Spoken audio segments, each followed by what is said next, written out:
Okay, it's 5:30 p.m. and I now call to order the Grand Island Public Schools Board of Education meeting. This is the July 13th, 2023 meeting. Notice of this meeting has been advertised in the Grand Island Independent, which is the district's designated method of giving notice of these meetings. We want those in attendance to know that copies of the Open Meetings Act are available at the entrance to the boardroom. If anyone in attendance is interested in addressing our board, you're welcome to do so. We simply request that you complete the appropriate form and turn it in to us so that you may be recognized during the request to address the board part of our meeting. If you have not already completed the form, please see the staff person outside the entrance to this room. Public comment is welcome. We do ask that no signs be brought into the boardroom.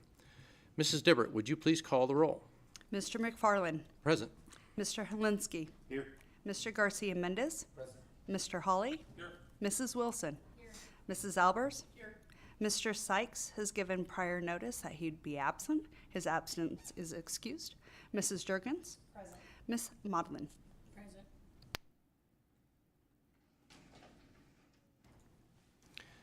Thank you. The first item on the agenda tonight is the consent agenda. The consent agenda is to be approved as follows. It will be items number 3.1 through items 3.9. We have made a slight change in how we handle consent agenda items. We are only going to include the things that that are just basically germane in nature, that happen every month, and so we will not be reading those any longer. Would anyone like to remove any of the items or add any items to the consent agenda? Seeing none, does anyone have any potential conflict of interest on agenda item 4.3? If so, please state the check number you'll be abstaining voting on.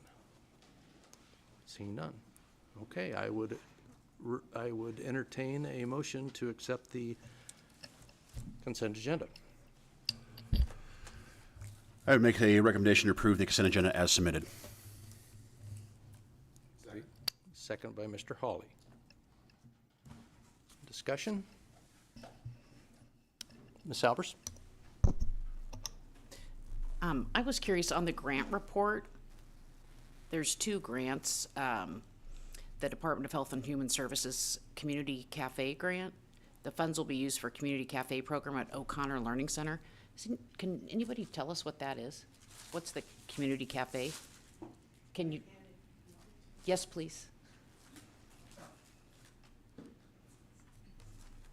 Because it sounds like it's about food, and I'm always interested in food, so I thought I'm curious. It's not really about food. Darn It it. was part of our community school at O'Connor Learning Center, and although we don't have the full community school, we were able to get 2 grants to continue some of that work, and one of them is the community cafes. And it has just been an incredible process. It's really organized conversations around a topic. And the neat thing is the parents are trained to lead them. And as you know, O'Connor Learning Center, that's a fairly high needs building. So to empower those parents to lead conversations has just been very powerful. It is a structured format. It does include food, a meal. It does include childcare provision, but for the most part, it's training parents to lead conversations. Thank you. When did that start? I remember that when that started, we got a report That on was it. part of the 3-year full-scale community school grant at the O'Connor Learning Okay, Center. awesome. So it would have been 3 years ago. Okay, thank you so much. Sure. Thank you. Any other questions? Okay, discussion? Seeing none, we'll proceed to a vote. All in favor?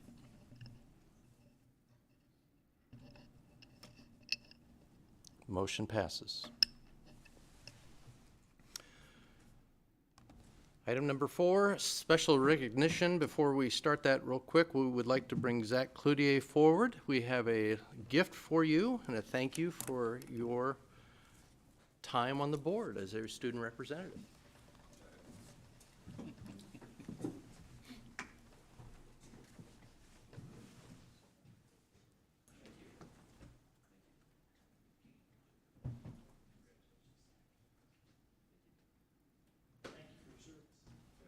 Can we do a quick photo? Is that all right? Sure. That'd be great.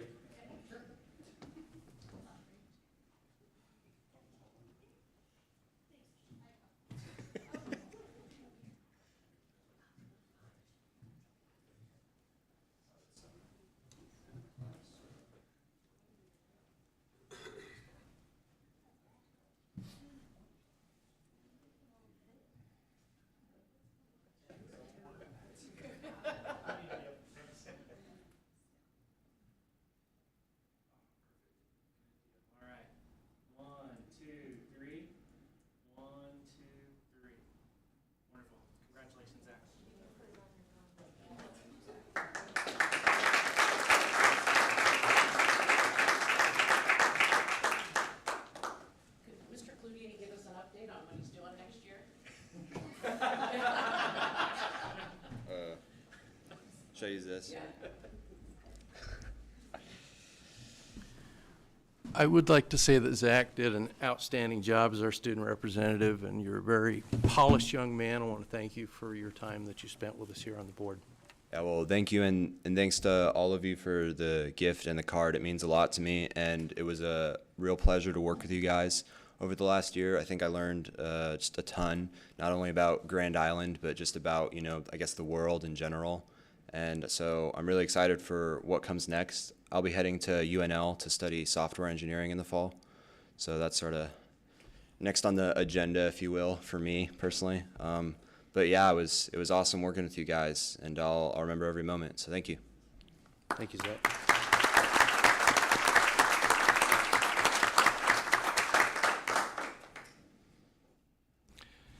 Okay, Dr. Carrie Kohler, she'll be up here to describe our Path Back program recognition. Dr. Kohler.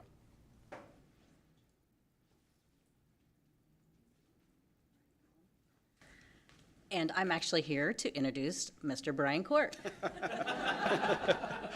So our Path Back program is in year 6. It's a program started by our school board to kind of grow our own for our students that want to go in that education field. So they go through the same process as to our foundation, applying for a scholarship. And then it's broken down like any of the scholarships are through the application process. There's a handful of people that go through and choose 2 candidates. From a strong pool of candidates, we got 2 excellent young future educators. And the whole goal is to support them during their college day. They'll have a mentor from our high school, or from any, I guess, could be middle school or elementary teacher. They get to kind of choose. Most time it's through their content area that they want to study. So this time, I'd just like to recognize and have them come up, Perla Ramirez Castillo and Clark Betker. And they're going to talk to you a little bit about what their next steps are. So. Hello, I am Perla. My next step is going to Wayne State College and study art education. Hello, my name is Clark, and I will be attending Hastings College, where I will major in music education. And both of you shared earlier on that you're both going to be participating in band at Yes. respective schools. Wonderful. Well, congratulations.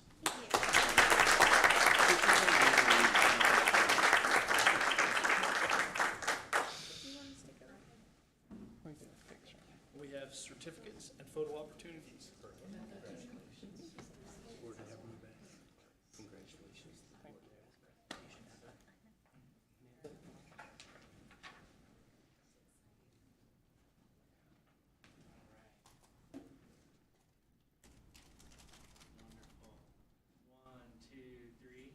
Great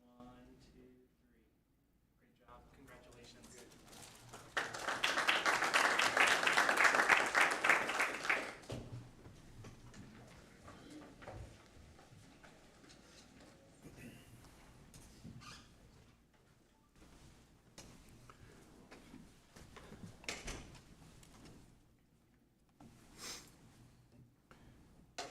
Item number 5, request to address the board.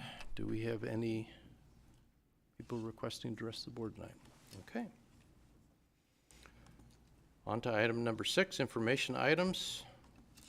6.1, staff handbooks. Dr. Carrie Kohler. Hello, I am introducing the classified and certified handbooks, and they're both attached for you. There are no major changes this year, simply revised where it had COVID procedures, and then Justin Knight reviewed the handbook, so there's some updated wording in the handbook, but very few changes. Any questions? No? Thank you, Dr. Kohler.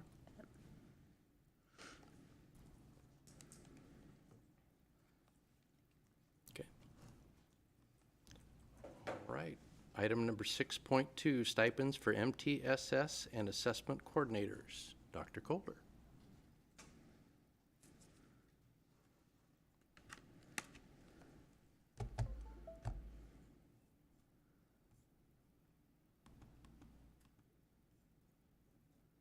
There we go. Okay, so I'm going to walk through, we are looking at coordinators stipends for MTSS and our assessment. And just a little bit about MTSS, I'll start off there. It is a multi-tiered system of supports. And it's a prevention system for our students, and there are 3 tiers. The first tier, what all students receive, and then there is a tier 2 with an intervention to catch those students that have a gap, and then tier 3 is more intentional and more intensive. And that covers the academic, social, emotional, and behavioral supports as well. There are 3 important components: the screening process, how we identify those students with the gaps; progress monitoring, how we make sure if they're making progress or not making progress; and then we use that information to go ahead and make decisions about which tier they need to move to or move back from. So a little bit about the coordinator's role for the MTSS. They will coordinate and monitor the fidelity of tier 2 and 3. They'll ensure compliance and adherence to district procedures, attend district-level MTSS meetings, and monitor progress.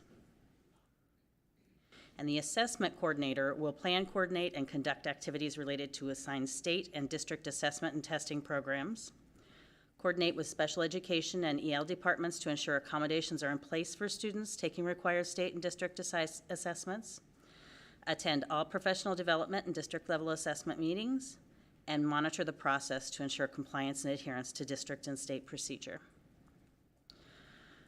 Just a little piece of why we are introducing this piece now. This is because of our movement of our academic coaches.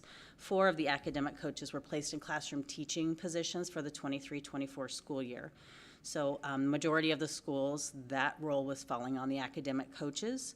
So we're looking at a way to pick up some of those pieces and move forward, while those coaches are now focused on new teachers, and the majority are shared between 2 buildings as well. MTSS is directly connected. It's our priority goal for Grand Island Public Schools, and both MTSS and assessment are success indicators for us. It's how we know if we're making that progress. And the stipend amount, the total would be $77,059.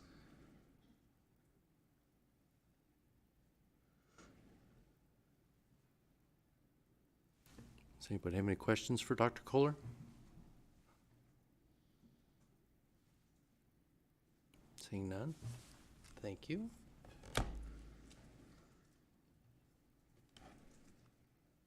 Agenda item number 6.3, GIPS Auditor, Mr. Virgil Harden.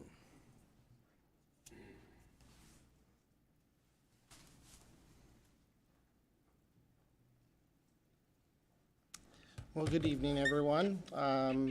With the virtue of me coming back to the district as Chief Financial Officer, our current auditor, Almquist, here in town, is not able to continue that audit because my son, Grant Harden, is a CPA and an employee of that firm. So their standards require that they maintain independence, and even the appearance of the lack of independence is enough to cause an issue. So they let us know that they were not able to perform the audit for this current year, so we went out for requests for qualifications from auditing firms that do Nebraska school district audits.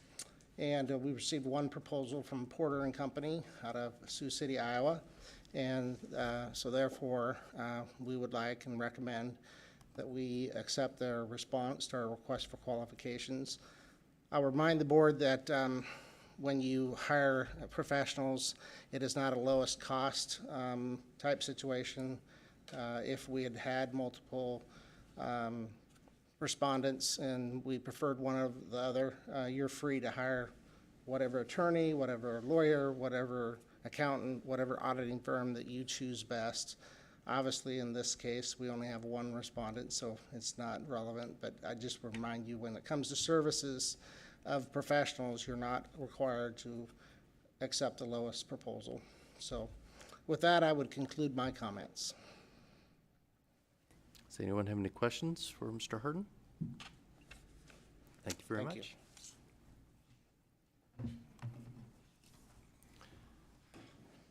Okay, on to policy, item 6.4.1, Attendance officer on first read, Mr. Matt Fisher. All right, we've been making pretty good progress so far. It's going to come to a screeching halt now. First of all, it'll be amazing if I can get anything hooked up right. So, I think you're all aware, but with our shuffling of duties, I am now Dr. Dexter in her policy role. So, bear with me. We do have quite a few policies to run through. As I was looking at this earlier, this is by far the biggest piece of our agenda is policies tonight. And our policy committee has had a chance to review. And unlike Dr. Kohler, I wish I could just say, well, there isn't really any changes in any of these policies. But thanks to the legislature, we do have a number of different items that we need to change. So we'll run through these as quickly as possible. And I guess if you want more detail on any of these, flag me down and we'll spend a little more time with it. But I think most of it's pretty straightforward, and hopefully we can walk through this pretty rapidly. So this attendance officer policy, really, this is one that has a pretty minimal change to it. Basically, if you look at that where it's red the 90%, rather than working off of total days, which is the way the policy had previously been set, we felt like a 90% threshold. So, you know, if we're 3 weeks in to the school year and someone has, you know, missed more than 10% of those 3 weeks that we've already been in, then that's a time when we want the attendance officer to start the process, not necessarily doing anything, because there could be a perfectly legitimate reason why someone missed, you know, several days within the first few weeks. But anyhow, doing it as a 90% threshold rather than a total number of days where you might, you know, not get to that total number of days and look at that until much later on. So fairly simple change there. Any questions on that one?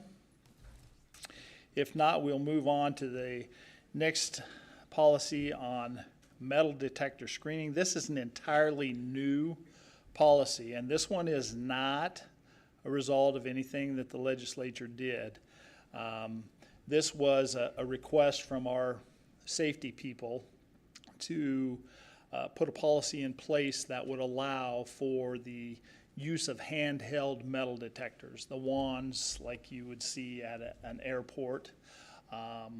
And really the idea was there when there was a reasonable suspicion that there was something on that person or in that person's backpack or wherever, that we could use a wand metal detector to do an initial search rather than having to do a pat down. So really, I think it really creates a much better situation for our security people.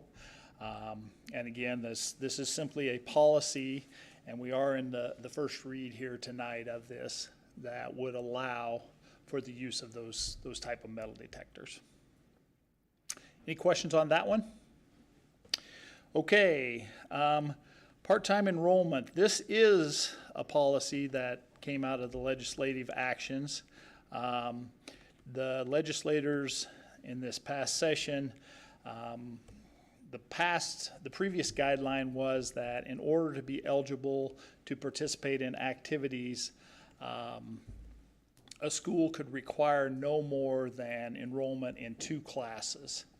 The legislators moved that down to that a school could require no more than 1 class in order for a typically homeschool student to be eligible to participate in activities at the school.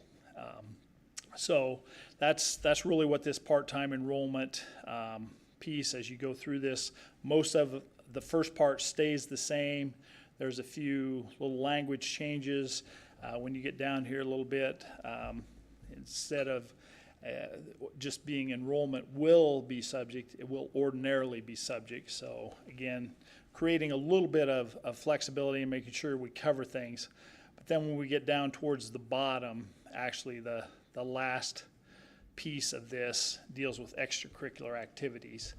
And again, that's primarily where this change in the policy dealt with, is that we could require no more than one class for students to become eligible to participate in activities.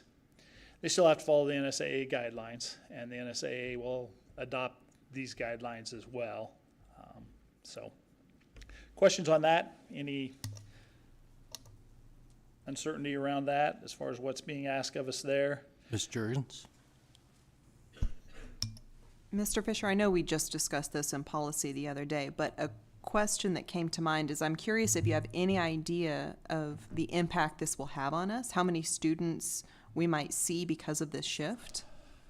We don't have a whole lot, and I don't think we will see a lot more, because instead of two classes, which is what we would have required, that it goes to one class. I don't think we'll see a lot of impact from this. I may be wrong, but based on what I've seen, conversations I've had, I don't believe that we're going to see a big change in what this looks like for us. Salvers? The one class was a compromise because they started at no classes. Yeah. And then so it could have been different. And I think the argument was that if you have a student who's just coming to play football but hasn't been in a classroom with anyone, and they don't know, what kind of academic performance they have or what kind of behavior they have, that they were able to negotiate that. And a lot of that was NASB to negotiate it to one class. So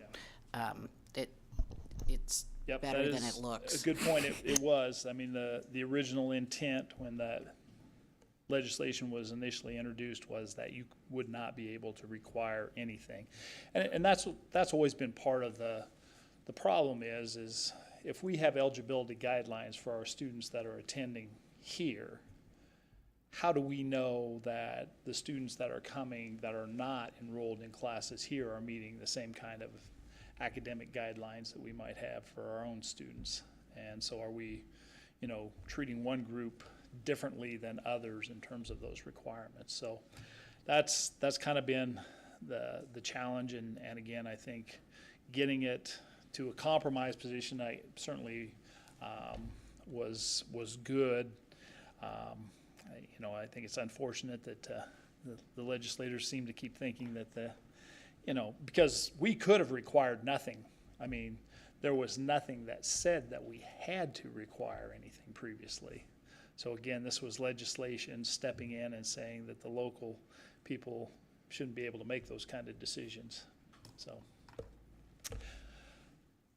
other questions or comments on that one? Okay, student groups. This was, as it went through the legislative process, referred to as the Boy Scout bill, because what it does in effect, and this is a new policy, I've got an extra 0 in there. I didn't get that one cleaned up. We talked about that the other day, but it's 9410, not 94100 like it says there. But access by youth organizations, that statement there is really the piece that comes out of the legislation, that basically the legislators said that we have to allow groups that fit under that, and when you get about halfway through there, you're going to see that USC Subtitle 2 Part B. There are groups designated by the United States government that fit that Subtitle 2 Part B. And any of those groups, Boy Scouts being one of those, and again, that's who was the pusher of this bill in Nebraska, said that you have to allow at least once annually those groups to present to students in your buildings. So I was curious as to see what all groups fit under that Subtitle 2 Part B. It was kind of interesting. Obviously, Boy Scouts, Girl Scouts, Other interesting ones are there. Legion Baseball fits under there. There is a Society of American Florists and Horticulturists. The scary thing about that is if those groups came to us and said, we want to have time to present to students, we would have to make a time when they could present information to students. So, it's one of those things we don't have any choice. This is the attorneys developed this policy to fit the legislation. But again, it's just, we'll have to move on with it and adopt it, but there are some kind of interesting things that could come out of it eventually. The other parts of this, the equal access to student groups, that is a piece that has always been in place, but we really haven't had a policy. So when the attorneys gave us the policies, I felt like it was probably a good idea for us. They included all of this in this one policy, and I felt like it was probably a good idea for us. We could have just quit after number 1 there, but that equal access of student groups, again, if you read that, secondary schools, grades 6 through 12, so basically for us, our middle school and high schools, if they have a limited open forum, we have to allow equal access, which basically means that if we allow one group to meet in our buildings with a student group of, whatever that student group was, then we would have to allow any other student groups the same kind of access. So, and whether we felt like those student groups really fit what we wanted our students to be doing, or whether they did not, if we allow access for one, we have to allow access for all. And that's the way it's always been. That's not a change at all. That's the way it's been. So again, I think it's probably good to have that in policy. And then the third piece, the equal access for outside groups, really says the same thing, that if we're going to allow one group to meet in our facilities, then we have to allow any other group to meet in our facilities. So, questions about that? Mr. Linsky. Just real quick, Mr. Fisher, this doesn't pertain to religious groups, churches, things like that, does it? Well, yes, it would. I mean, if we're allowing any group to use our facilities to meet, then we would have to allow the same access to any other group. So if a church group wanted to meet in our facility and we were allowing other groups to meet in our facility, then yeah, we would, we're not crossing that church-state line by doing that, because all we're doing is allowing access. We're not promoting it. We're just giving them the same access that we would give any other group. And in fact, when I was at Chase County out in southwest Nebraska, we had a church that actually used our auditorium for a period of time to hold their services, because we were allowing other groups to do it. So we had a rental schedule just for groups that were using things, and so we charged them rent. They met there for 6 months or so while they were in transition. So it happens.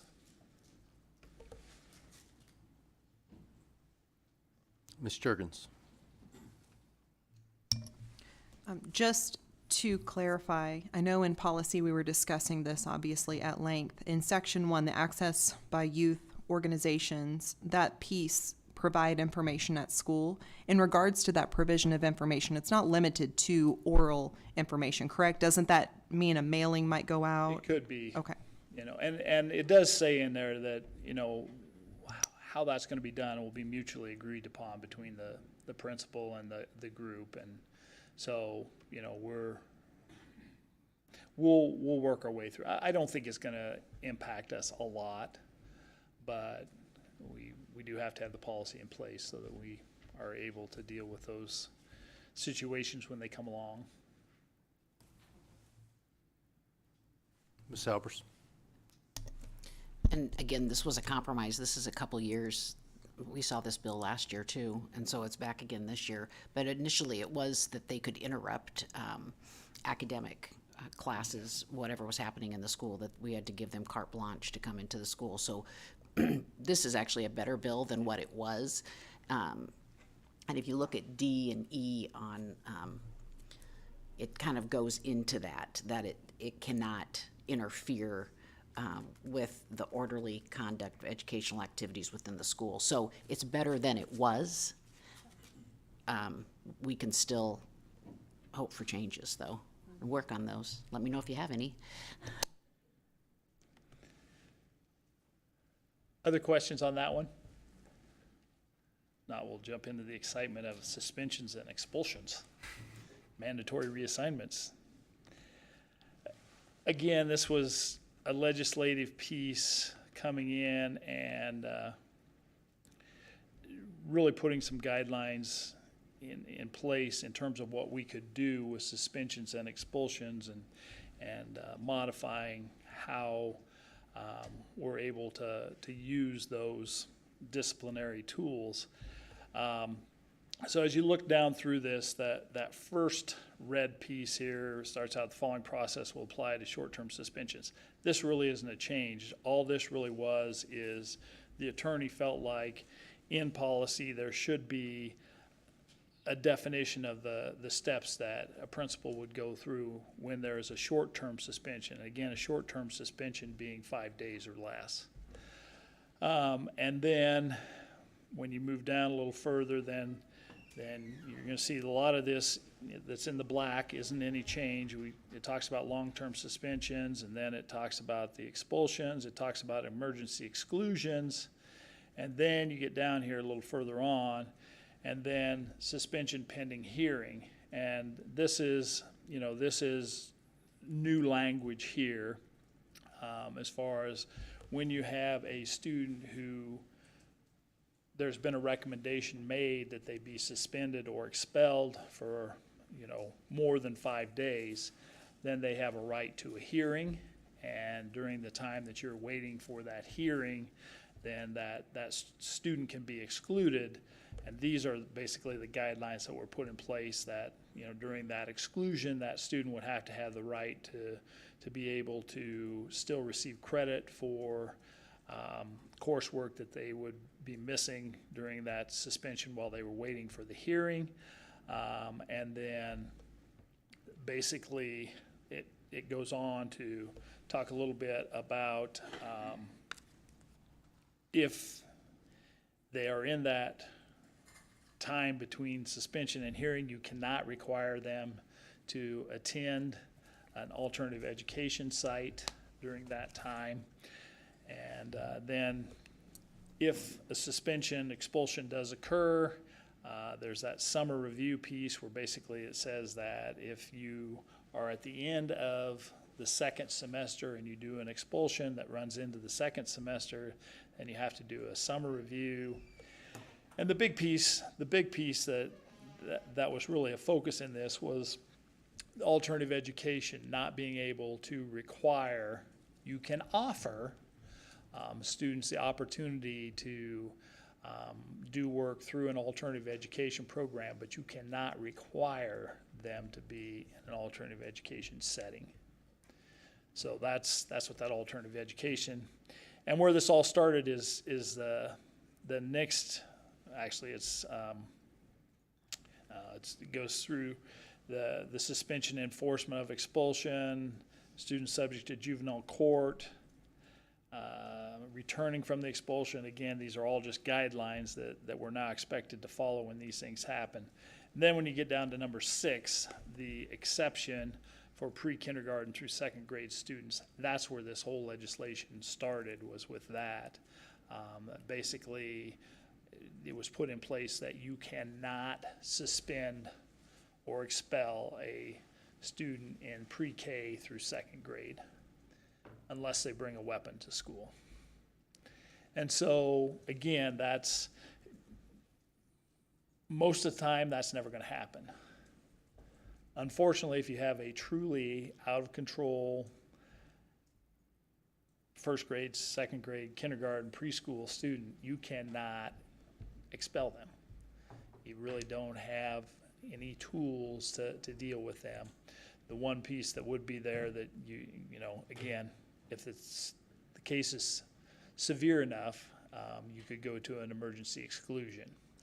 And, you know, the only concern there is that if schools across the state have emergency exclusions, I'm sure that's something that the senator that pushed for this is gonna track, and he's gonna probably be next year pushing to do away with emergency exclusions. So anyhow, it is what it is. I don't know that we have a whole lot of choice here. So I guess it's really just a matter of answering any questions you might have.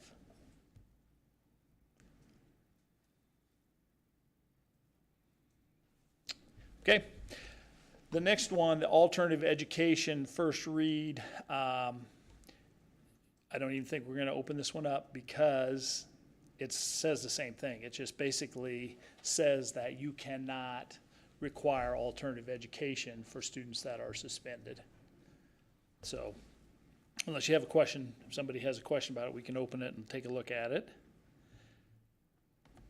All right, moving on to the option enrollment. The focus here in the option enrollment really was that we should not be arbitrarily keeping students who are in special ed from being able to opt into school districts. That's where I think the legislators felt like they were addressing the concern there.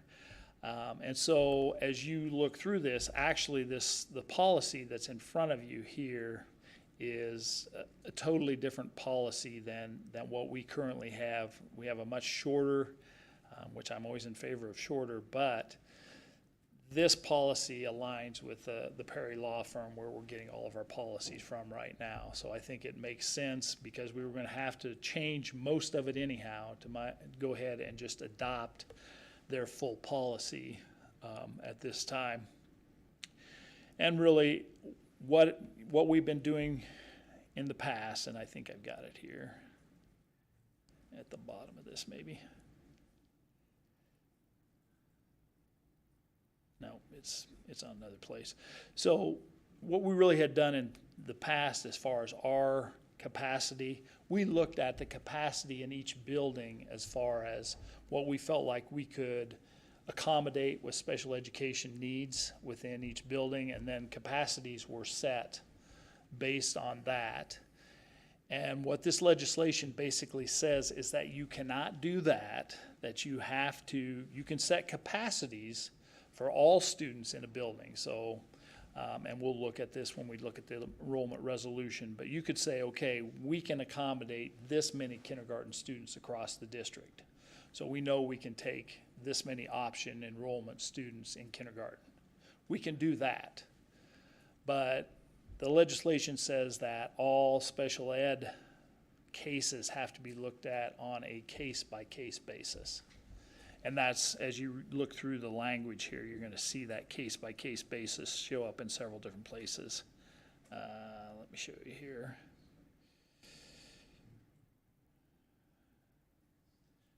All right, so right there, it talks about the Director of Special Education shall review on a case-by-case basis all option applications for students. So really, we're going to have to look at an option request and the needs that go along with that student and have our special ed department review that and say, can we serve this student without having to add additional resources? Everybody follow that? So really then, when you look at that next one, which is the option enrollment resolution, annually we have to adopt a resolution that says what our capacities are for accepting option students. And if you look at this, this is what that resolution looked like previously, or I guess really currently, until we make a change in it. This is the resolution that's there. Again, I'm recommending that we adopt the whole resolution that the Perry Law Firm has, very similar. I mean, the language is very similar to this. Here's where the difference is. This is what our capacities looked like where we were gonna identify at Dodge, we were able to accommodate 45 level 1 special ed students, level 1 being probably students that need speech or something along those lines, and then how many level 2 and how many level 2, I guess it goes 2 and 3. And then we did that for each building. Well, that's what they said we can no longer do. And so what we have to look at doing now is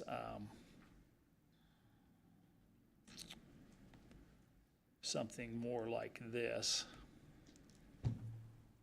And again, this is the new resolution here.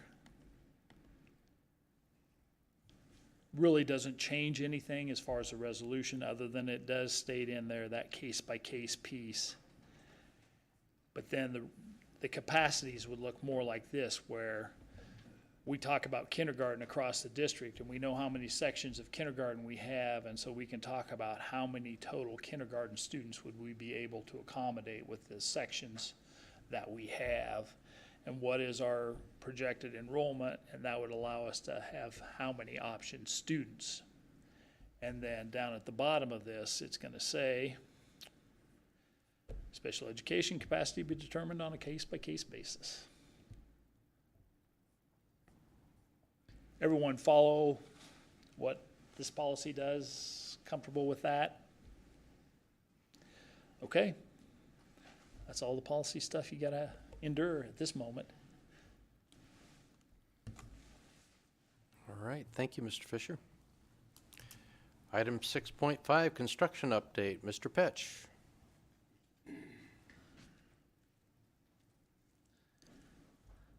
Thanks, President McFarland. I think I kind of prepped you last meeting that we're pretty tight on our completions for all of our projects, and nothing's changed. But spent most of the day at the high school with that project, just kind of going through stuff. I do expect us to be ready for kids on the 15th. I don't know about being ready for staff on the 8th, but we'll be ready for kids coming in the entrances at the vestibules, cafeteria, band room. Band room is looking awesome. At some point in time, what we typically try to do is we'll set once we're done, we'll set a time up to take a tour of some of these locations. Yesterday, spent most of the day at Connectrum Elementary with that project, because we've got about 2/3 of the building tore up pretty well. It's coming along. It will be tight. I do expect to be ready for kids. Staff won't have as much time as we'd like them. Usually we like to have them at least a couple weeks to set the rooms up and be ready. That's probably not going to be in the cards. The big thing is make sure the air conditioning's on. So we are scheduled to start that up the first week of August. And because we had some complications with equipment that was questionable, but it's worked out now. So we'll be good there. With the Walnut and Howard security vestibule work, we're working on Plan B for both locations, because I am not confident that we're going to be able to open the doors for those vestibules at that location. Now, I'm not worried about Howard, because they've got a pretty decent location that they're using presently for summer school and lunches, so it doesn't affect their office. It's just the entrance. Not a big security worry there. We'll be able to accomplish that. Walnut, different deal. So working with Rod to have a Plan B in place, so that it's not like we're going to be months out, but it might be 2 weeks before we're actually able to utilize that entrance. So we're going to prep for it. They also got to get Custer Street open for us as well. So, although that's been looking pretty good, so confident for the city to be able to have that little piece in place. So, and then there's the rest of the projects, Gates, where we've got 5 classrooms there tore down and trying to get those ready. So it'll be kind of the same thing as I mentioned with Connectrum, where we're right down to the wire, where we're going to get that room finished, move the furniture in, and give the teachers a few days to set the rooms up. So I plan on talking with all those buildings and staff to make sure that they understand what's coming.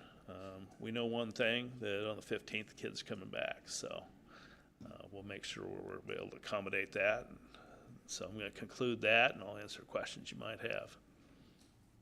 Mr. Hawley.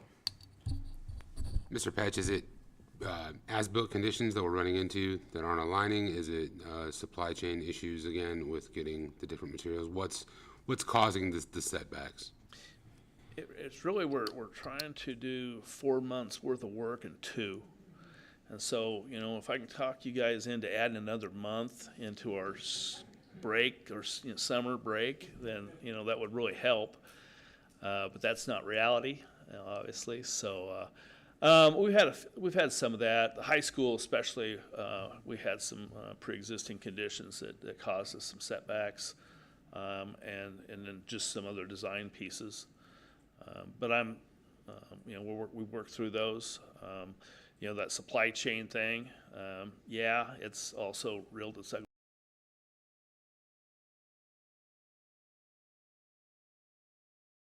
we had a little bit too for some of the finishes and some of the equipment. But again, I think we've got all that in place. So don't get me wrong, I mean, we're going to open up the building. Safety's our main focus, to make sure that we're able to accommodate the groups and get them in safely and be able to monitor and not have any sort of safety concerns outside of that. Ms. Jurgens. I'm just curious, I'm just curious if you've had any GIPS high schoolers working for you this summer. I'm not aware of any GIPS high schoolers. I know that we've had some other kids. I know that, for instance, Dr. Schroeder's son was working with Hamilton Communications in particular. And so we've got a lot of other projects. I'm not going to probably go into those just simply because I'd be up here all night long, and we've got plenty of stuff to do. But it's been a really busy summer. I'll ask that question around a little bit, though. So when we have our next meeting right before school starts, I'll tell you if we're going to, any more problems we're going to have. But great question. I wish you'd prep me for that so I could answer it for you. All right. Thank you, Mr. Petch. Thank you. Item 6.6, Superintendent Report. Mr. Fisher. Okay, just a few items to touch on here.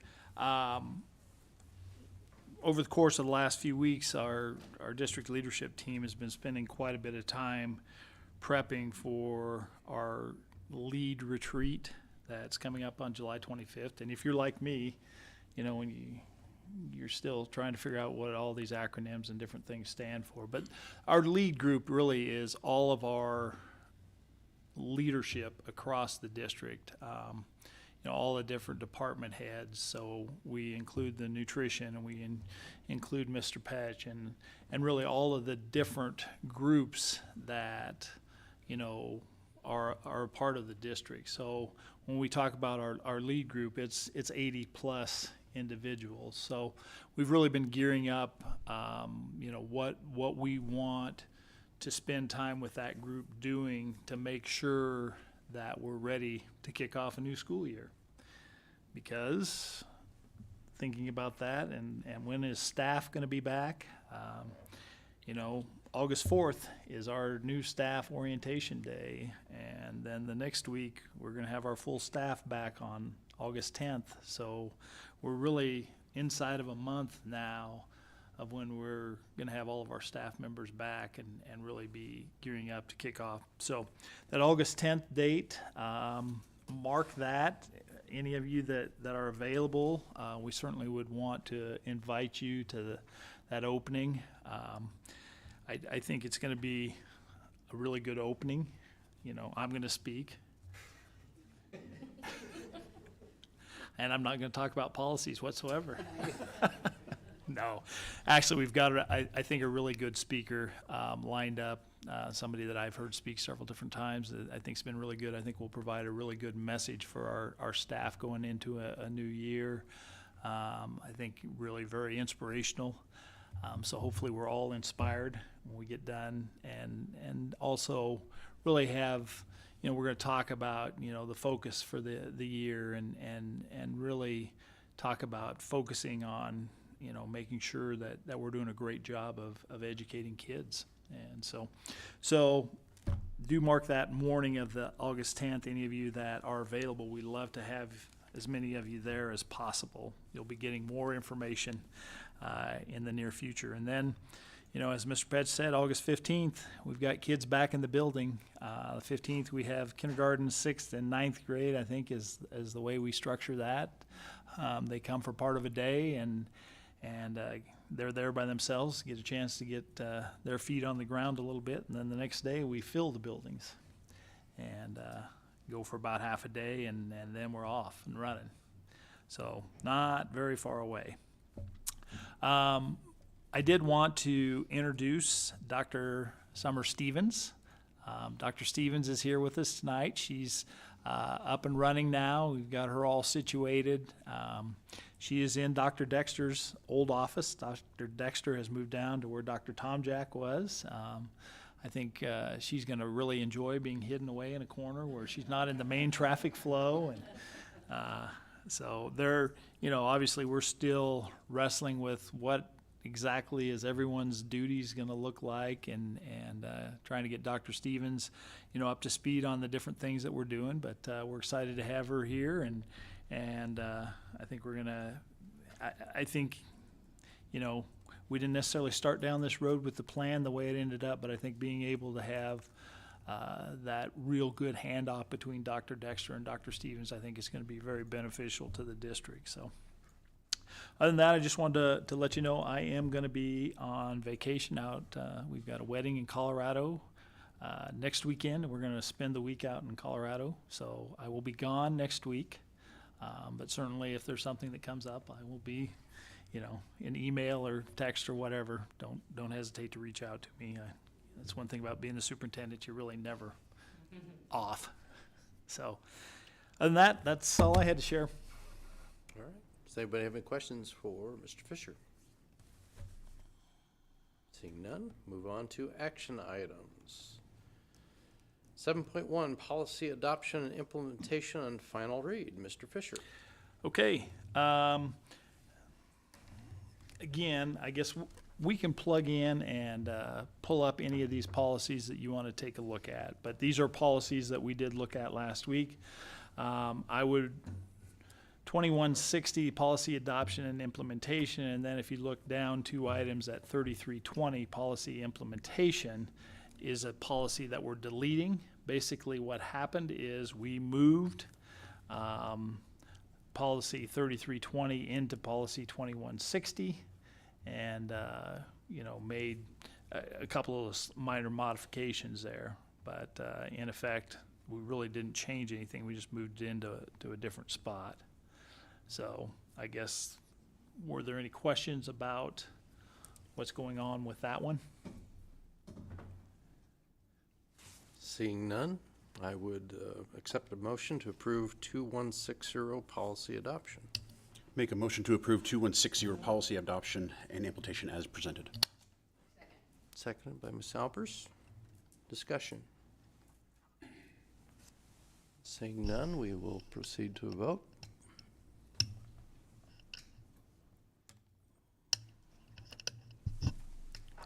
Motion passes. Okay, the next policy is on board membership, and really there's only one minor language change here. Basically, we added the statement on a regular basis.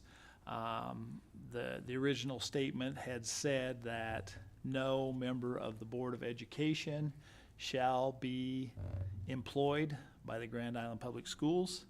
And so what we did was add that on a regular basis, which would basically allow a board member to serve as a substitute, whether that be a substitute teacher, a substitute custodian, whatever. It would just not allow them to be employed on a regular basis. Does anyone have any questions? Seeing none, I would entertain a motion to approve the 2215 board membership as presented. I'd like to make a motion to approve 2215 board membership as presented. Second? Second by Ms. Halvers. Discussion. Seeing none, we may proceed to a vote.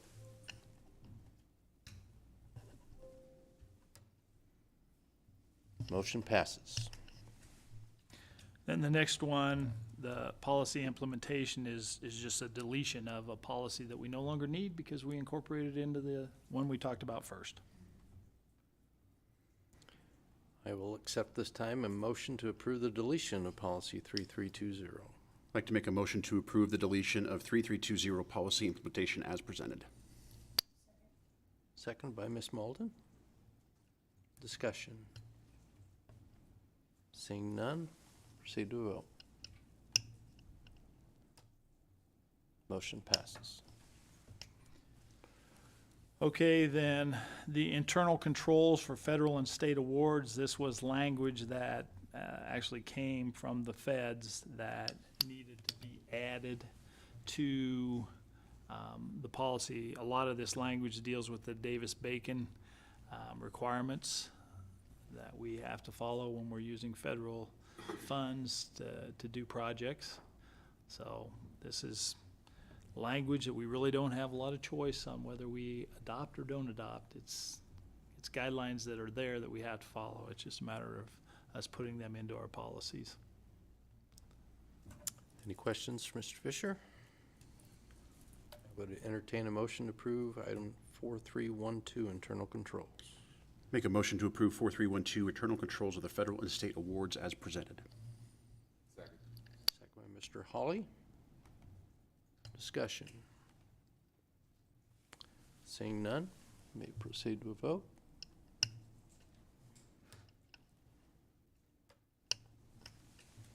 Motion passes. Okay, inventory system. Really, there's just one minor change in this one, and that basically is that it designates that the superintendent or their designee is going to be responsible for an inventory, whereas previously it did not designate anyone specific. Any questions? Seeing none, I would entertain a motion to accept the 4430 inventory systems. Make a motion to approve 4430 inventory systems as presented. Second by Ms. Albers. Discussion. Seeing none, may proceed to a vote. Motion passes. Okay, so the last two policies, the recognition for service of staff and others, and then also access to district records. There are no changes there. Those were simply reviews. So, again, as far as a motion, we probably need to accept it as reviewed. Okay. Because there are no changes. Okay. Questions? None? Would entertain a motion? I'd like to make a motion to approve as reviewed the 4461 recognition for service of staff and others as presented. Second by Ms. Malden. Discussion. Seeing none, we'll proceed to a vote. Motion passes.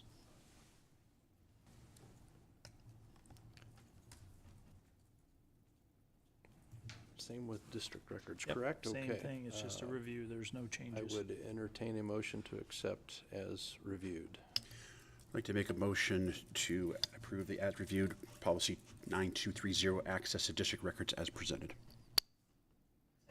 Second by Ms. Albers. Discussion? None seen. You may proceed to a vote. Motion passes. 7.8 GAPS Auditor. Mr. Harden, do we have any questions for Mr. Harden?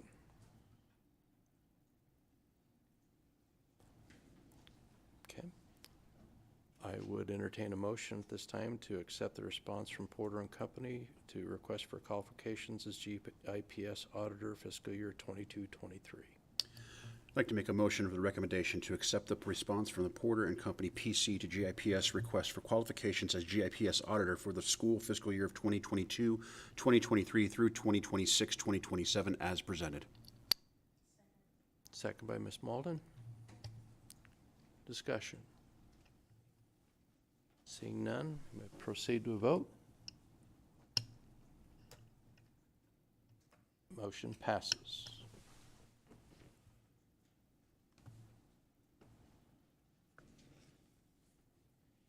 Extra standard.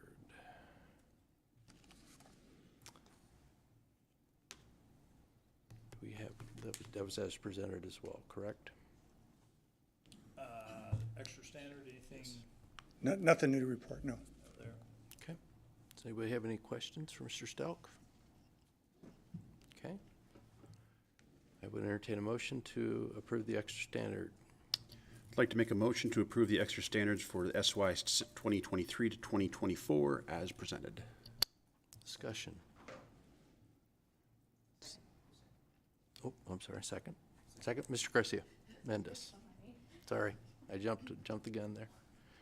All right. Discussion, seeing none, proceed to a vote. Okay. Motion passes. 7.10, wholeness healing. Mr. Stelk. Well, again, this was presented to the board last week, or last month at the board meeting as an information item. I did follow up with some additional information in response to some questions that were raised. So there's nothing changed or new in the contract proposal, but I would be happy to answer any questions that you might have. Does anybody have any questions for Mr. Stelk? Okay. At this point, I would entertain a motion to approve the wholeness healing EAP as presented. Make a motion to approve wholeness healing EAP as presented. Seconded by Mr. Hawley. Discussion. Ms. Albers. I'm going to be abstaining from this vote because I've been contacted by friends about the EAP, and I have a neighbor sitting in the audience, and I think it's most appropriate for me to abstain. Makes sense. Anyone else? Further discussion? Okay, we have first and a second, so we may proceed to a vote at this time.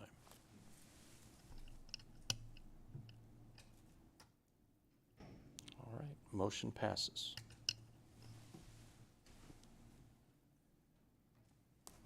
Reports. Grand Island Public Schools Foundation reports. Carrie Hooker Leap met with Mr. Gilbertson and Mr. Hubbard to discuss the student GIPSF board representative. We have chosen Kevin De Leon Morales, who is the 2024 class president. The board will welcome Kevin to his first meeting in August. In 2024, the Harvest Gala will be held on September 28th at Riverside Golf Club, with the presenting sponsor being Tom Dinsdale Automotive. I suggest everyone go ahead and mark your calendars now. The foundation is updating the Hall of Honor located at Gish in the display, as well as inducting the Hall of Honors honorees, along with the legendary Educators of March of 2024. The board accepted the new guidelines for the Woolback Student Kindness Grant. These will be updated on the foundation website and sent to all counselors. In July, the foundation will announce the recipient of the Miller Legacy Professional Development Grant to a teacher that is furthering their education. And finally, the foundation will not have a board meeting in July. And that concludes my report. Thank you, Ms. Jurgens.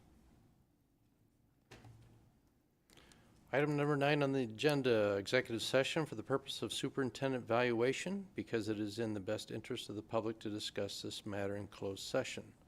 We will convene into executive session for discussing that evaluation. I will entertain a motion at this time to convene to executive session for the purpose of discussing superintendent evaluation. Make the recommendation for the board to convene in an executive session for the purpose of discussing the superintendent evaluation. Second by Ms. Malden. Discussion. We proceed to vote. Motion passes. Okay.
I would entertain a motion at this time to reconvene from executive session.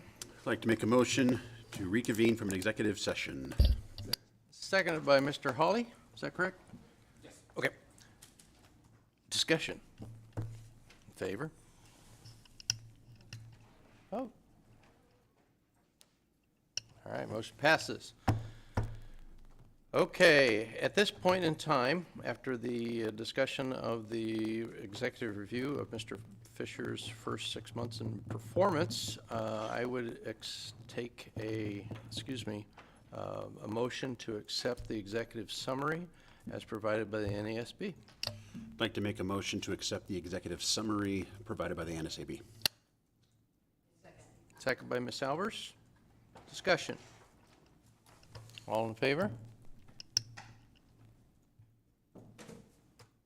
Motion passes. Okay, notification of upcoming meetings. Regular Board of Education meeting Thursday, August 10th, 2023 at 5:30 p.m. As a reminder, Ms. Dibbert, I will be absent at that one, so Mr. Helenski will have the helm. God be with us. God be with us.